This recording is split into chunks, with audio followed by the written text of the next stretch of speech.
Good evening दोस्तों आप सभी के लिए। और जैसा कि आप सभी को पता है दोस्तों कि आपकी एनटीपीसी क्लासेज जो हैं दोस्तों आपको रेगुलर मिल रही हैं, लेकिन दोस्तों देखिए मैं 2-3 दिन आपके लिए क्लासें नहीं डाल पाया। तो देखिए दोस्तों उसका रीज़न था कि दोस्तों घर में एक प्रोग्राम था, इसलिए मैं आपके लिए क्लासें नहीं डाल पाया। लेकिन दोस्तों अब आपको रेगुलर क्लासें आपके लिए मिलती रहेंगी। और आप सभी को पता होना चाहिए दोस्तों, अगर आपने एएलपी का फॉर्म भरा हो तो देखिए दोस्तों एएलपी के एग्ज़ाम जो हैं दोस्तों ख़त्म हो चुके हैं। अब बाकी बचा है तो वो है दोस्तों आपकी आंसर की और आपका रिज़ल्ट। तो वो भी देखिए दोस्तों आपका लगभग मैं आपको बताऊं तो दोस्तों 9-10 तारीख तक आपका जो है दोस्तों आंसर की डाल दी जाएगी। और उसमें आपका क्या रिज़ल्ट रहता है क्या नहीं रहता है वो आपको दोस्तों कमेंट में बताना है जोन वाइज कि आपने किस जोन से अप्लाई किया है और क्या आपका जो है दोस्तों नंबर आ रहा है। और रही दोस्तों कट ऑफ की बात कि एएलपी सीवीटी 1 की कट ऑफ क्या जा सकती है, तो संभावित कट ऑफ में दोस्तों आपके लिए बताऊं तो देखिए दोस्तों जैसा कि एएलपी का पेपर हुआ है तो ये तो आया नहीं। जैसा ही सोचा था कि दोस्तों पेपर इजी आएगा तो ऐसा तो हुआ नहीं। पेपर आया है दोस्तों आपका इजी टू मॉडरेट। कहीं कहीं पर दोस्तों देखिए difficult easy moderate too difficult भी देखा गया है। और इस हिसाब से दोस्तों अगर आप कट ऑफ देखें तो देखिए दोस्तों मैं खाली आपके लिए एक्सपेक्टेड कट ऑफ ही आपके लिए बता रहा हूँ। हालांकि अलग से इस पर वीडियो बना दूंगा मैं पूरा एनालिसिस करके, लेकिन फिर भी दोस्तों देखिए अगर कट ऑफ आप देखना चाहें तो देखिए दोस्तों यूआर की लगभग दोस्तों आपकी एएलपी टेक्नीशियंस सॉरी दोस्तों एएलपी सीवीटी 1 की कट ऑफ मैं आपके लिए बता रहा हूँ। तो यूआर की दोस्तों 40 से 45 तक रह सकती है। अब बात करें दोस्तों ओबीसी की, तो ओबीसी की दोस्तों 45 है दोस्तों, ये 40 से 45। और रही दोस्तों ओबीसी की बात करें तो आपकी लगभग दोस्तों देखिए 38 से और आपकी 44 तक रह सकती है। इसी प्रकार दोस्तों ईडब्ल्यूएस की बात करें तो आपकी दोस्तों 1-2 नंबर ऊपर नीचे होगा। 38 से लगभग आप मान लीजिए दोस्तों 42 तक आपकी कट ऑफ रह सकती है। बात करें दोस्तों एससी की, तो एससी की दोस्तों 35 से 40 आपकी रह सकती है। और बात करें दोस्तों एसटी की, तो एसटी की दोस्तों आपकी 35 से 38 आपकी रह सकती है। ये दोस्तों रॉ मार्क हैं आपके। अगर सीवीटी 1 में अगर आपका इतना रॉ मार्क आ रहा है तो निश्चिंत होकर दोस्तों आप सीवीटी 2 की तैयारी कर सकते हैं। और इससे ज़्यादा कट ऑफ जाने वाला नहीं है, ये रॉ मार्क है दोस्तों, ये आपको याद रखना है। क्यों दोस्तों देखिए सबसे पहले होता क्या है दोस्तों, ये जो आपके नंबर है, मान लीजिए दोस्तों 40 नंबर हैं आपके, 40 को पहले दोस्तों 100% पर फैलाया जाएगा। जैसे कि मान लीजिए दोस्तों देखिए यहाँ पर मैं आपके लिए, अगर आपको नहीं आता है फलाना सॉल्व करना, तो मैं आपके लिए बता दूं कि किस प्रकार दोस्तों इस 100% के आधार पर इसे निकाला जाता है। तो देखिए दोस्तों मान लीजिए आपके 40 हैं, तो 75 पर अगर हम निकालें तो दोस्तों इस प्रकार आप निकालते हैं तो आपकी कट ऑफ लगभग दोस्तों देखिए 25 से हम इसे काट लेते हैं, 3 बार कटेगा, 25 से 4 बार, 4 गुणा 40 करेंगे तो दोस्तों 160 आएगा। और 160 में भाग अगर हम 3 का देते हैं तो 5 3 पंजे 15, 1 3 3 9, लगभग दोस्तों 53 के समथिंग आपकी जो है दोस्तों 100% पर फैलाएँ तो देखिए दोस्तों आपका जो है 53 के लगभग आपके मार्क बनते हैं।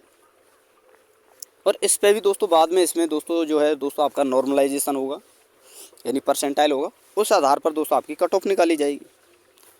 तो ये तो था दोस्तों सीवीटी 1 की कट ऑफ का जो शेड्यूल मैंने आपके लिए बताया, यानी कितना जा सकता है कितना नहीं। और अगर आपका दोस्तों देखिए जो सारी चीज़ें मैंने आपके लिए बता दी हैं, अगर आपके इतने रॉ मार्क बन रहे हैं तो आप तैयारी में जुट सकते हैं। और अलग से मैं इस पर दोस्तों पूरा एनालिसिस करके कंप्लीट आपके लिए दोस्तों वीडियो बना दूंगा, तो उसकी चिंता ना करें। जितना मैंने आपके लिए बताया उतना आप अगर आप रॉ मार्क ला रहे हैं तो आप तैयारी में जुट सकते हैं। और दोस्तों मैं आपको बता दूं कि आपकी जो है क्लासें भी आपकी स्टार्ट होने वाली है। जैसे ही CVT 1 की क्लास NTPC क्लासें ख़त्म होती हैं, 2-3 क्लासें और बची हैं, तो तुरंत ही दोस्तों आपकी जो है CVT 2 की क्लासें स्टार्ट होने वाली हैं, ALP CVT 2 की, जिसमें दोस्तों आपकी पूरी की पूरी दोस्तों बेसिक साइंस एंड इंजीनियरिंग आपके लिए कराई जाएगी, जिसमें आपकी 40 नंबर की होगी वो कंप्लीट। और उसके बाद दोस्तों देखिए, जैसे ही वो क्लासें ख़त्म होती हैं थ्योरी की, तुरंत ही दोस्तों आपके लिए जो है CVT 2 की प्रीवियस ईयर क्लासें भी चलाई जाएंगी। प्रीवियस ईयर जितने पेपर हैं वो आपके लिए कराए जाएंगे। तो दोस्तों तैयार रहें, तैयारी अच्छी कराई जाएगी। और अभी तक आपने चैनल को सब्सक्राइब नहीं किया है तो बेस्ट तैयारी के लिए दोस्तों आप हमारे चैनल को सब्सक्राइब कर सकते हैं, साथ में ऑल वाला बेल आइकन जरूर दबा लें, ताकि दोस्तों मेरी आने वाली हर वीडियो का नोटिफिकेशन सबसे पहले आपके पास पहुंच सके। और हो सके दोस्तों वीडियो को लाइक करना है, शेयर करना है और लास्ट तक वीडियो पर आपको बने रहना है, क्योंकि दोस्तों इसी में मैं NTPC 22 जनवरी 2021 का दोस्तों 3rd शिफ्ट का आपके लिए पेपर कराने वाला हूं। तो चलिए दोस्तों वीडियो को स्टार्ट करते हैं। तो देखिए दोस्तों फर्स्ट प्रश्न है, और यहाँ पर पूछा गया था कि UN world wild life day कब मनाया जाता है। तो ये मनाया जाता है दोस्तों 3 मार्च को। ऑप्शन नंबर 4 आपका सही आंसर होगा। अगला प्रश्न है, पूछा गया है, यदि लोगों के एक विशेष समूह को केरल में तेलुगु माध्यम के स्कूल खोलने की अनुमति नहीं दी जाती है तो इसे किस मौलिक अधिकार का उल्लंघन माना जाएगा। तो इसे माना जाएगा दोस्तों सांस्कृतिक और शैक्षणिक अधिकार का उल्लंघन, जो कि हमारा मौलिक अधिकार है दोस्तों। ऑप्शन नंबर 4 आपका सही आंसर होगा। अगला प्रश्न है, और यहाँ आपसे पूछा गया है, पेटा इंडिया की शुरुआत कब हुई थी। तो ये हुई थी दोस्तों 2000 में। तो ऑप्शन नंबर 2 आपका सही आंसर होगा। अगला प्रश्न है, पूछा गया है, 60 वर्ष और उससे अधिक की आयु वाले बुजुर्गों को अनिश्चित बाजार स्थिति के कारण ब्याज के रूप में प्राप्त आय में संभावित भावी गिरावट से सुरक्षा प्रदान करने हेतु शुरू की गई योजना का नाम क्या है दोस्तों। ये आपसे पूछा गया है। तो यह है दोस्तों प्रधानमंत्री वय बंधन योजना। ऑप्शन नंबर 3 आपका सही आंसर होगा। अगला प्रश्न है, और पूछा गया है कि लाला लाजपत राय की मृत्यु ब्रिटिश सरकार के किस निर्णय का विरोध करते हुए हुई थी। तो ये हुई थी दोस्तों साइमन कमीशन का, इन्होंने विरोध किया था। तो इनकी दोस्तों लाठीचार्ज किया गया था तब, तो वहाँ पर इनकी मृत्यु हुई थी। तो ऑप्शन नंबर 1 आपका सही आंसर होगा। अगला प्रश्न है, और पूछा गया है कि निम्नलिखित में से किस वैज्ञानिक को हेलिकोबैक्टर पायलोरी नामक बैक्टीरियम जो पेप्टिक अल्सर के लिए उत्तरदायी है की खोज के लिए फिजियोलॉजी और मेडिसिन के क्षेत्र में नोबेल पुरस्कार से सम्मानित किया गया। तो ये है दोस्तों रॉबिन वॉरेन और आपके दोस्तों बेरी मार्शल। ऑप्शन नंबर 3 आपका सही आंसर होगा। अगला प्रश्न है, पूछा गया है, ऑस्कर की सर्वश्रेष्ठ विदेशी भाषा श्रेणी में नामित की होने वाली अंतिम भारतीय फिल्म कौन सी है। तो यह है दोस्तों आपकी लगान। तो ऑप्शन नंबर 2 आपका सही आंसर होगा। अगला प्रश्न है, पूछा गया है कि इनमें से किस मंत्रालय ने ई सहज नामक वेबसाइट लॉन्च की, जो संगठनों, फार्मों, कंपनियों, व्यक्तियों को कहीं से भी इंटरनेट के माध्यम से सिक्योरिटी क्लियरेंस के लिए आवेदन की अनुमति प्रदान करती है। तो यह है दोस्तों गृह मंत्रालय द्वारा ई सहज जो है दोस्तों ये वेबसाइट लॉन्च की गई थी गृह मंत्रालय के द्वारा। तो ऑप्शन नंबर 3 आपका सही आंसर होगा। अगला प्रश्न है, और पूछा गया है कि आयुष विभाग का पूरा नाम क्या है। सॉरी दोस्तों, पूर्व नाम क्या था। तो ये था दोस्तों department of Indian system of medicine and homeopathy. तो ऑप्शन नंबर 3 आपका सही आंसर होगा। अगला प्रश्न है, पूछा गया है, भारत के पहले उपराष्ट्रपति कौन थे जिन्हें दोस्तों राष्ट्रपति के चुनाव में अद्वितीय वरीयता मतगणना द्वारा राष्ट्रपति चुना गया। तो ये थे दोस्तों बीबी गिरी। ऑप्शन नंबर 2 आपका सही आंसर होगा। अगला प्रश्न है, और पूछा गया है, सांगपो और दिहांग किस नदी के अन्य नाम हैं। तो ये है दोस्तों ब्रह्मपुत्र के। ऑप्शन नंबर 1 आपका सही आंसर होगा। अगला प्रश्न है, और पूछा गया है, निम्नलिखित में से किसके कारण काला आजार नामक रोग होता है? तो ये होता है दोस्तों प्रोटोजोआ के द्वारा। ऑप्शन नंबर 1 आपका सही आंसर होगा। अगला प्रश्न है और यहाँ आपसे पूछा गया है कि इनमें से किस तिथि को भारतीय राष्ट्रीय प्रौद्योगिकी दिवस के रूप में मनाया जाता है? तो यह है दोस्तों 11 मई। तो ऑप्शन नंबर 3 आपका सही आंसर होगा। अगला प्रश्न है, पूछा गया है कि हॉल्ट मैकेंजी ने भारत में राजस्व संग्रहण की निम्नलिखित में से कौन सी विधि विकसित की? तो यह है दोस्तों आपकी महलवाड़ी प्रणाली। और आपको याद रखना है दोस्तों, महलवाड़ी प्रणाली जो है दोस्तों हॉल्ट मैकेंजी के द्वारा जो है भारत में शुरू की गई थी राजस्व संग्रहण के लिए। तो ऑप्शन नंबर 4 आपका सही आंसर होगा। अगला प्रश्न है, पूछा गया है सिक्किम को भारतीय संघ में किस संविधान संशोधन के द्वारा शामिल किया गया था? तो सिक्किम को शामिल किया गया था दोस्तों 36वें संविधान संशोधन द्वारा। ऑप्शन नंबर 3 आपका सही आंसर होगा। अगला प्रश्न है और पूछा गया है उस गवर्नर का नाम बताइए जिसने पैरामाउंटसी नामक नीति का आरंभ किया। तो यह है लॉर्ड हेस्टिंग्स। ऑप्शन नंबर 4 आपका सही आंसर होगा। अगला प्रश्न है, यहाँ आपसे पूछा गया है दोस्तों निम्नलिखित में से कौन सा पशु हार्मोन है? तो यह है दोस्तों आपका इंसुलिन। ऑप्शन नंबर 4 आपका सही आंसर होगा। बाकी दोस्तों साइटोकाइनिन, जिब्रेलिन, ऑक्सिन ये दोस्तों पादप हार्मोन है, ये आपको याद रखना है। अगला प्रश्न है और पूछा गया है कि MS DOS एक ऑपरेटिंग सिस्टम है जिसमें डैश होता है।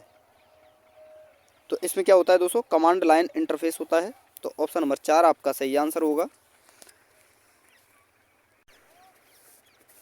अगला प्रश्न है दोस्तों और यहाँ आपसे पूछा गया है कि पहली सोशल मीडिया साइट कौन सी थी?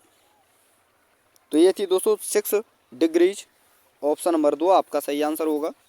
अगला प्रश्न है और पूछा गया है निम्नलिखित में से क्या केवल पादप कोशिकाओं में पाया जाता है? तो क्या पाया जाता है दोस्तों? लवक, जिसे दोस्तों प्लास्टिड कहते हैं। तो ऑप्शन नंबर 3 आपका सही आंसर होगा। अगला प्रश्न है और पूछा गया है कि विज्ञान एवं प्रौद्योगिकी विभाग द्वारा शुरू की गई उस योजना का नाम बताइए जो विज्ञान और इंजीनियरिंग के प्रमुख क्षेत्रों में मूलभूत या अनुप्रयुक्त विज्ञान के क्षेत्र में शोध कार्य में रत महिला वैज्ञानिकों और तकनीकविद को एक मंच प्रदान करती है। तो यह है दोस्तों वीमेन साइंटिस्ट स्कीम ए। तो ऑप्शन नंबर 3 आपका सही आंसर होगा।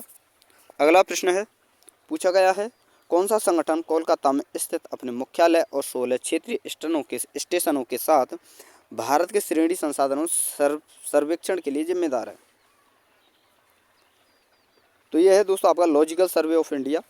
ऑप्शन नंबर 1 आपका सही आंसर होगा। अगला प्रश्न है, पूछा गया है कि इनमें से किस युद्ध ने भारत में ब्रिटिश उपनिवेशवाद की नींव रखी थी?